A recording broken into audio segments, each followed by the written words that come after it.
哇，今天一片粉红色，但是应该不是双鱼座的节目吧？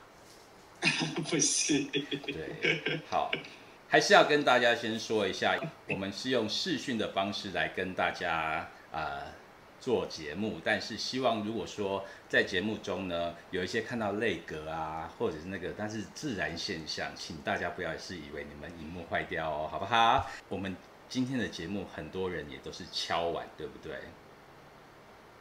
对，没错，敲好久哦。骆师傅呢也非常非常期待的要讲这一集的节目。对，因为就是很不用脑子就可以讲的节目。对啦，好，因为这个是骆师傅最擅长的，所以我们今天就要为大家隆重介绍这一部《美少女战士 Eternal》。剧场版 Eternal， 它其实分成2集。它其实这个故事它并不是额外出来的一个外传或者是前传，它其实就是延续了电视版后续的故事发展，所以它并不是真的跳出来的一个不一样的剧情，而是原著里面的内容。美少女战士呢，对姐夫来讲，我觉得真是一个根本不存在的东西。日式的我有看小叮当、哆啦 A 梦。OK， 那张董会很开心，张董很爱小叮当。那张董是讲美少女战士的铁粉，对不对？张董应该也是，我不应该算吧。然后 Jerry 另外一个朋友，他是绝对是铁粉。OK， 所以一定要锁定今天的节目。若师傅有讲错的，就敬请指正，这样子好吗？这样子压力很大。你有什么压力呢？是吧？在介绍美少女战士这个之前呢，听说骆师傅也有压箱宝要秀给大家看，是不是？也没有压箱宝啦，就只是就是因为之前他是有另外一个出版社出版的时候的漫画，可是那时候我没有买。然后后来他想要买的时候，发现已经绝版了。然后最近就是有出了那个精装版，所以我就一集一集把它凑齐，就是买起来，然后来看。这一集呢，我们就请骆师傅当主 key。好哦，没问题。之所以刚才会讲说这一集可能比较不需要用头脑讲的原因，是因为其实作者五内直子呢，就是《美少女战士》的作者，其实他对占星或者是对于身心灵部分的一些概念是非常有深入的研究，所以他对于整个角色的个性啊，还有性格，甚至到他拿的武器，然后甚至是敌人的名字，其实都是参考了非常大量的希腊跟罗马的神话，还有星座占星学的内容。所以其实今天我们也不用讲太多，我们就是针对每个角色他的生日设定，然后还有他可能手上拿的武器会有什么神话关联，其实我们可以讲一下这些有趣的地方。这个剧场版是不是搭上现在最恐怖的那个 COVID-19 有关系？因为男主角跟女主角都得了肺炎，那个小毛球又很像那个病毒，你知道吗？我就想说，哇塞，是不是这样子呢？怎么那么厉害？就我只能说，就是一切就是很应景，因为毕竟这个故事是20几年前的故事，所以其实你要说它影射什么的，我觉得没有，这是20几年前就发生的事，除非说它像辛普森卡通一样是有预知的能力。所以说以前的那个坏人就是那个小小的毛球吗？没有，它就是死亡月亮。然后之后他叫出的那些毛球叫做勒莫热 Lemurus， 它那个我不知道它的翻译，就它的翻译就是反正就是 Lemurus。那其实 Lemurus 这个字，它其实是希腊跟罗马神话里面所有那种怨灵或者是暗黑的灵魂的总称。哦，对，好，而且它上映的时间很有趣啊，就是6月3号在那个串流影音平台上映嘛，那6月3号也是双子宫的时候。双子宫其实是我们的支气管跟呼吸，还有我们的对，所以也是很应景的星座能量。OK， 第一个角色我们要请骆师傅提到的是地场卫跟越野兔这男女主角了。哦，地场卫跟越野兔这2个男女主角，所以月跟地是分别代表地球跟月亮吗？答对100分，姐夫真是越来越专业了。我没有。越野兔自然就是月亮嘛，那月亮的守护星也就是我们所说的巨蟹座，所以呢，我们在五内直子，也就是作者他本身的设定上面来说，我们越野兔呢就是6月30日出生的巨蟹座，非常的明确。所以你在剧中你看到，就是他是掌管月亮的水手月亮以外，他的前身就是前一世叫做希雷尼蒂公主。那包括希雷尼蒂这个名字 Selene， 它其实是希腊的月神的另外一个称呼，所以包括它前世的名字也是月。对，而且你在整部片里面你会看到，就是越野兔它是以一个就是它不是以一种英雄式的方式带领它的战士呢，而是以一种我们都是一家人，我们都是爱的情感的连接，然后请你们把力量交给我吧，请你们把爱交给我吧，这其实是巨蟹非常讨爱的一个表现。了解。而且他用一种对，而且他用一种很巨蟹的那种情感连接去连接所有战士，而展现出他的强大，而且甚至是在最后，敌人跟他讲说：“我抢走你的那个魔幻饮水晶的力量了。”他回答他说：“力量被真的强大的力量是不会被抢走，它会孕育而生。”其实我们的巨蟹跟母性有关，所以如何孕育出爱的力量，如何孕育出强大的力量，这也是巨蟹最厉害的地方。其实你会发现越野兔它都是非常喜欢吃东西。那其实我们在讲到吃货的时候，其实除了金牛跟天蝎是比较12星座里面的吃货以外，其实巨蟹它也是非常的注重吃饮食以及料理的一个星座，所以其实它也都把越野兔跟巨蟹的这个连接的很好。真的。那地场位呢？地场位的话，我们一想到地球，那地球可以有什么星座呢？这时候大家就会很怀疑，很细想。但是五内直子也给了一个非常让大家满意的答案，他是7月27号生的狮子座，所以他是安迪尼欧国王，所以他是以一个国王的形象出现。然后跟着他的众宠妃们，没有 ，anyway， 就是众女性中间的一个男生，他是一个狮子，他是一个狮子。然后再来呢，我们回归到他前世的名字叫做安迪米欧王子 ，Endymion。那他是什么呢？他就是希腊神话里面希雷尼蒂所爱上的凡人。大家以为就是在卡通里面那个是杜撰的剧情，其实在希腊神话里面呢，也是就是我们的月亮之神Selene， 她其实她是一个处女神，但是她还是有心目爱慕的人。他是谁呢？就是这位安迪尼欧。可是安迪尼欧他不是神，他是一个牧羊人，但他长得太俊美了，所以让月神倾倒。于是他就请求宙斯说：“请让安迪尼欧跟我们一样能够长生不老。”然后宙斯说：“不行，这是没有办法的。”所以于是呢，月神希雷尼蒂就请求宙斯，就是让安迪尼欧能够永远的沉睡在某个山丘上，然后于是他每一天都从那个山丘上能够巡过天际去看他，在他要出去狩猎的时候能够看他所爱的人一眼。所以这个故事也就是变成地场位他前世名字的由来，是一个很浪漫的故事。真的。所以也就是说在美少女战士里面也变成说这两个人他们的前世最后是双双殉情，永恒的沉睡，然后转世到今生变成人类相恋这样子。哇，真的太浪漫了。而且你也会看到，对，没错，而且你看地场位它是狮子座的这个设定，我觉得也非常的具有说服力的。是说，首先第一个，它周围全部都是众多的女子嘛，在生态界里面，狮子一只狮王旁边都是很多的母狮，而且都是母狮去打仗，母狮比较能干，所以在剧中你也看到，就是地场位一直对越野兔说：“你能力比我好，你能力比我强，我会不会成为你的累赘？”或者是这成为你的负担，但其实你会发现说，其实那个狮王的存在又是不可或缺的。然后最后他也现出了，就是他也有所谓的黄金水晶的这件事情。那黄金水晶也呼应了我们太阳的颜色。那狮子座的守护星就是太阳。那同时呢，我们也可以对，然后同时我们也可以看到，在剧场版里面出现了一个非常漂亮的男生角色，是一匹天马，对，叫做艾利欧斯，艾利欧斯，对，艾利欧斯， Helios 这个名字是不是也很耳熟呢？其实 Helios 它就是我们太阳神阿波罗的另外一个叫称呼法，所以 Helios 是太阳的意思。对，那而且 Helios 在卡通里面呢是辅佐着安迪尼欧的一个大祭司。对，所以也就是说也在的暗示说，其实他是狮子座的这个地位，跟狮子座的象征。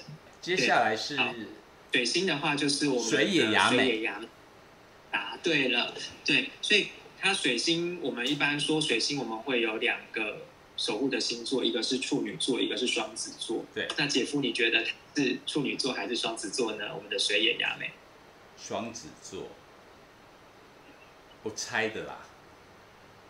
双子座吗？为什么你会？我猜的。你猜的。OK， 好，根据我们的作者大无内直子的设定呢，我们的水野雅美是9月10号出生的处女座。对，叫我猜，我从来没猜对过。好，继续。好，没关系。但是我们会看说，设定是处女座之后，我们会出现什么？第一个，水野雅美她是一个天才美少女，而且她很善用电脑，然后在里面去搜集资料、分析资料，而且甚至她是整个就是美少女战士里面算是军师型的角色。她会给一些计划，给一些说请不要走，等一下这边可能有危险，她会给出这样的一个建议。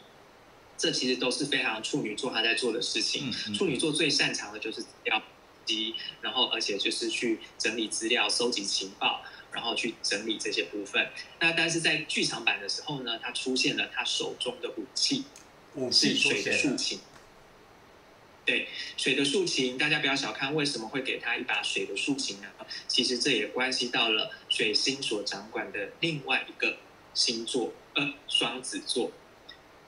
因为在神话中，我们的双子座的爱马仕，也就是 Mercury， 它所掌管的，除了我们之前讲到有医疗以外，也有旅行，对，它甚至是恶作剧之神、开玩笑之神以外，它也是音乐之神的始祖。所以也就传说中呢，我们的双子座呢，Mercury 它一出生的时候呢，它就用了龟壳跟羊的肠子做了一把很简陋的琴，并且开始弹奏。结果呢，你知道他恶作剧的性格嘛？他就觉得玩一玩肚子饿了，看到有一群牛这样走过，好死不死这一群牛是太阳神阿波罗养的牛。结果他就拐了这些牛到山洞里面，把它宰了，又拿来吃了。你想这太阳神会不会生气？对，会。对，所以他为了要赔罪，他就把他手上的这一把琴送给了阿波罗。然后阿波罗就觉得这音乐好好听哦，所以于是音乐就同时被我们的水星 Mercury 跟我们的太阳神阿波罗两者一起管理。而且讲到音乐的时候，甚至是阿波罗他更见长的展现音乐的风格。那但是在占星里面，我们也可以看到，当水星跟金星有合相的人，原则上他的歌声都会非常好听，也是因为这样。所以水星它的设计变成是处女座的时候，我也觉得是非常的合适，就是它一直展现一种非常知性，然后非常聪明的一个角色。那下一个我们要讲的是火野丽。好，火野丽，所以火野丽它，你不要问我。火星嘛，火星也就好，我不要问你，我直接讲。你直接来。火野丽的话就是火野丽。好，我直接来。好，我们的作者直接设定它是4月17号的牡羊座，所以也就是说，在整个剧中你会看到说，它展现的是一种很强劲的一个侵略性跟战斗力，或者是说它是一个就是我建设出去，我就是要达到目的，就是要完成使命，而且甚至你会看到它2只乌鸦，叫做 Phobos 跟 Deimos， 福伯斯跟德摩斯这2只很拗口的乌鸦，其实他们是谁呢？他们就是我们天上火星的卫星1号、卫星2号，就叫福伯斯跟德摩斯，就是我们的火星阿瑞斯战神跟爱神阿芙罗黛蒂偷情生下的孩子之2。对，然后呢，福伯斯跟德摩斯他们分别代表什么？因为是战神的孩子，所以一个代表恐惧，一个代表紧张。所以一个是紧张之，一个是恐惧之神，所以变成了火野丽他的随从。然后告诉他有危险，告诉他糟糕了或者是什么，都是这两只乌鸦。甚至是你要提升战斗力，你必须要有天生的恐惧跟紧张，你才不会人家敌人攻过来你还没事这样子。那就是我。所以最后也是这两位神，这两位神突破了那个禁障的那个魔障，然后协助我们的水手火星去使出最后的攻击，把敌人消灭掉嘛。那这时候他也拿到了一把神器，是一把火的弓箭。这样子看起来好像会是射手座吧，但是你不要忘记，我们火星的符号是什么？就是我们男性的那个符号，它就是一个圈圈，然后上面一支箭。对，所以它就代表说我们是要把那箭射出去。对，而最后其实你在电影版、剧场版里面，你看到他最后拿出那个武器的时候，他不是拿弓，他是拿破魔之剑，他是拿一根的剑，然后最后是用火变成弓，所以它的重点是那一支箭。所以也就是说，那个男生的那个剑，火星代表男性的象征，所以对这个是非常的，我们是很认真，真的很学术来讨论这个符号问题。不会。对，所以也就是说，他是取用了这一个神话的意涵，然后去用这个部分去做。那在神话意涵里面也是，就是我们的阿瑞斯战神，也就是冲锋陷阵，就直接像一个箭一样冲过去。所以就是说，在我们的占星学里面也会发现说，火星的特质就是这样，它就是第一个冲出去，就一定要达到目标，因为它第一个冲出去力道最强，而且第一个冲出去，它同时把它最强大以及最脆弱的部分都展现出来，所以它没有回头路，它都向箭射出去。第三个我们要讲到的是牧野真琴咯，那牧野真琴是木星，所以牧野真琴听说是姐夫最喜欢的一个，就是听说是姐夫最喜欢，很漂亮啊。好，那讲到牧野真琴的地方的话，它大概就是我们的木星，那它设定的是12月5号出生的射手座，所以你会在里面会看到我们之前所提到的射手座那种乐天大喇喇的那种气质，然后会让你觉得她不修边幅，而且她甚至是一个怪力女，就是她的力气非常大的那个女生，而且身材最高大。为什么？因为在10大行星里面，木星是我们太阳系里面最大的一颗行星，所以它设定它是最高大的一个内行星战士。那同时呢，你也可以看到，就是他会有很多的梦想，然后梦想很多，我又要开蛋糕店，又想开花店，又想要结婚，然后又想要什么，还有各式各样的梦想。其实我们射手座。对，他就是有很多的目标要去进行啊，而且都看得好远哦。就是我连店都还没开，我就觉得我应该要开个全球的连锁店之类的。但是要怎么样先从自己的小店开始开，他还没有思考这件事情。那他的武器呢？他的武器就很有趣咯，他的武器是一个橡树的头冠。我一开始小时候看的时候，我以为它是月桂叶，但是没想到它竟然是橡树。然后后来也是因为对于占星学了解之后，就发现为什么是橡树？为什么？因为在希腊神话里面，宙斯也就是雷电之神，他的圣树就是橡树。对，那宙斯就是 Jupiter， 就是木星。所以原则上，他使用的招式是有闪电以外，他用的这个武器是一个橡树的头冠，也就是使用了宙斯的头冠。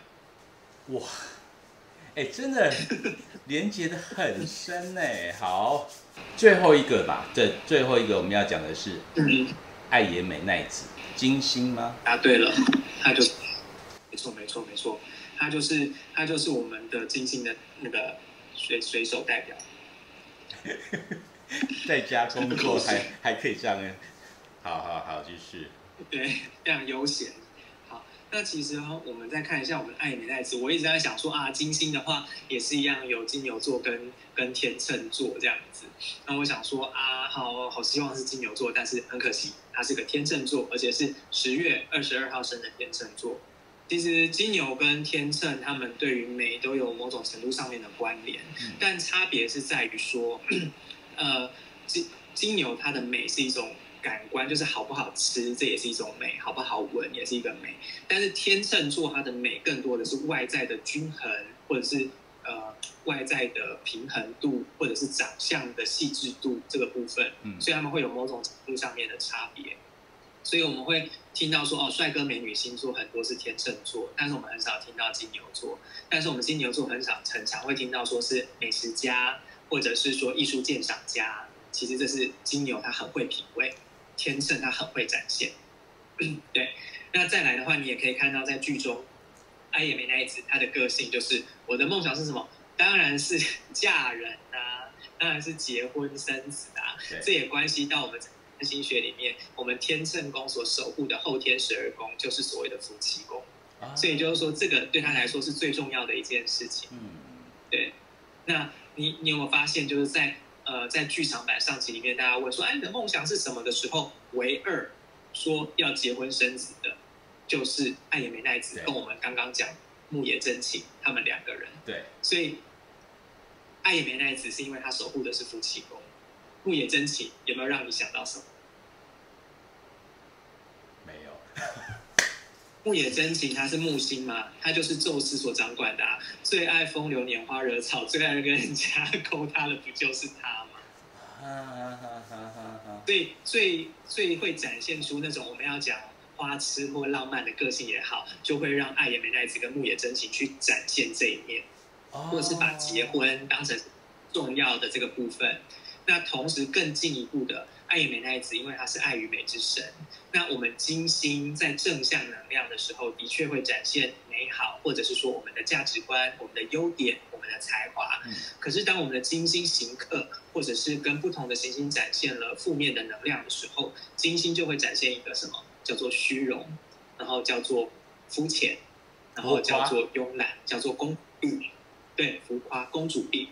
所以就是说，你会看到说，为什么他最后会去参加这个 idol 偶像的选拔赛，然后去做这些事情，就是因为他会觉得说，这个就是可以最快的让我能够展现我的美好的地方，而且我就是要让大家看到我。他那个看到我的部分，狮子座想要大家看到有点类似，所以这就是为什么狮子座也会跟偶像啊、舞台啊这个部分产生关系。爱野美奈子的武器是，他的武器就是所谓的金星爱我神链，它是一条金色的链子。为什么会是金色的链子？那其实这就回归到我们之前的星座小剧场，记不记得她的老公是谁呢？她的老公就是我们的锻造之神，也是火神。对对对。然后那所以呢，她那时候她对她老公做什么事？她很不喜欢她老公，对，很丑。所以也就是说呢，就是又瘸又丑，但是虽然说手艺很好，但是就是可惜就是一个武大郎型的角色。那于是我们这个希腊版的潘金莲呢，就去勾搭了我们大帅哥阿瑞斯战神去偷情。对，那这时候她老公什么都知道，他有一天就说：“哎，老婆啊，我要先出差，宙斯要我去出差。”然后这时候我们的维纳斯，也就阿佛罗代蒂就想说：“啊，机会来了，我可以去找我的小王阿瑞斯偷情了。”就殊不知是她老公设局骗她，所以呢，就当她跟她的小王阿瑞斯战神在偷情的时候，她织了一张金色的链网，把这2个人吊起来、包起来，然后并且拆不开，所以就让所有的众神在那边指指点点。所以之前我们的星座小剧场也有提到，在这个时候只有双子座对是对他没有做任何的评论的，就是这个外遇抓包事件。所以爱野美奈子她手上拿的金星爱我神链，其实是她偷情的证据。爱野美奈子她拿的是偷情的证据。没错，所以他就拿偷情的证据去惩罚别人。好吧，听起来就是美少女战士真的是一个学习星座很好的入门哦。对，因为它会有很多的连接，然后当你在学到一些东西的时候，你会发现啊，原来它有这么细致的设定啊。听完骆师傅讲完之后，我真的迫不及待想要看下一集了。但是这一集真的是太长了，所以下一集请大家准备好啊！对对对，再敲碗期待一下，应该是会非常的精彩。不要忘记下个礼拜《美少女战士》的下集要来。好，拜拜。